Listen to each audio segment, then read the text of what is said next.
everyone, and welcome to Valentine card number 2. So I'm using another My Favorite Things stamp set that is going to be released on January 7th, which there'll be info in my blog post, which is linked directly below the video.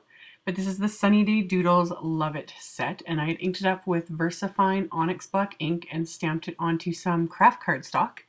And then I just used one of my acrylic blocks as a palette and pressed some of the different MFT ink pads, so just a dye-based ink pad, onto the acrylic block to use as a palette of sorts. And then I'm just picking up the color with my water brush. And with something like this, you don't want to use very much, and you also don't want to do a ton of blending. Like, keep it really, really simple because it is just craft cardstock. It's not watercolor paper. So if you use too much water, it's going to warp and you're just going to end up with a big mess. But it's kind of a fun little thing to do.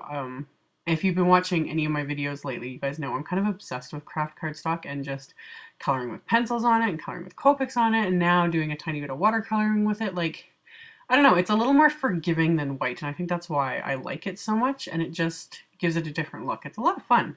So with my water brush, I've kind of said it before when I use it, I've got a love-hate relationship with the thing. I love the convenience of it.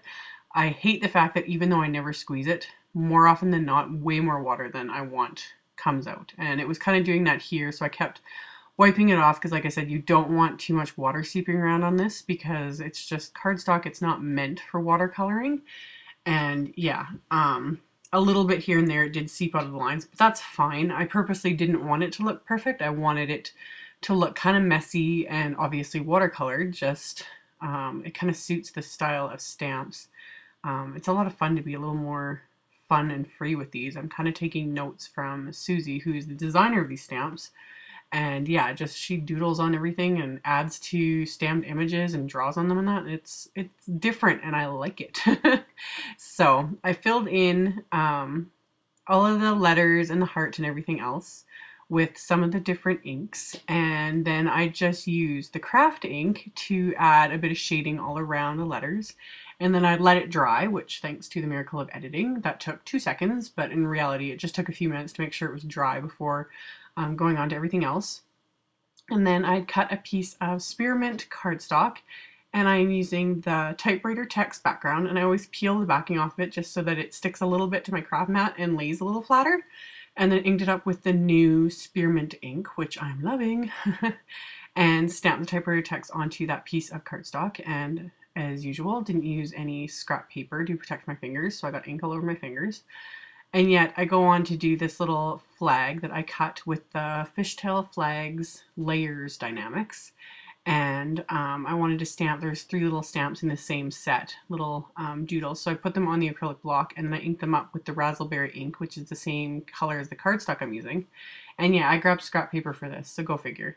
But deep pink inks like this and like reds and that have a tendency to get everywhere. If you're not careful, they smear. They can take a longer time to dry. You got to be careful with the really dark reds and pinks. So that was why I decided to use that, so I didn't get the raspberry ink all over my craft mat, because then it would just be there forever, it feels like. So I stamped the little flag with those little doodles, always making sure to kind of go off the edges here and there. It just looks better when you do that. And then I die cut a larger flag just out of some cardstock vellum that I had in my stash. Literally, I've had it for years, no clue where I got it. I honestly don't have a clue. I've had it for that many years. I had a pack of it and I've just been pulling it out a lot lately. I've kind of been obsessed with vellum, that's another thing. And then I lined them up on my spearmint piece, and then I just use my fingernail to notch where I want to trim things. That way I've got kind of a visual clue. And then I just line up my paper trimmer, and the area where I notch with my fingernail is right where I'm going to cut and slice it off, and I'm good to go. So once I had done that, I'm just going to adhere those to the little spearmint cardstock piece. And with the vellum one, again, you have to be a little bit careful. You'll see it in a second here right over the raspberry. You can see where the adhesive shows right through.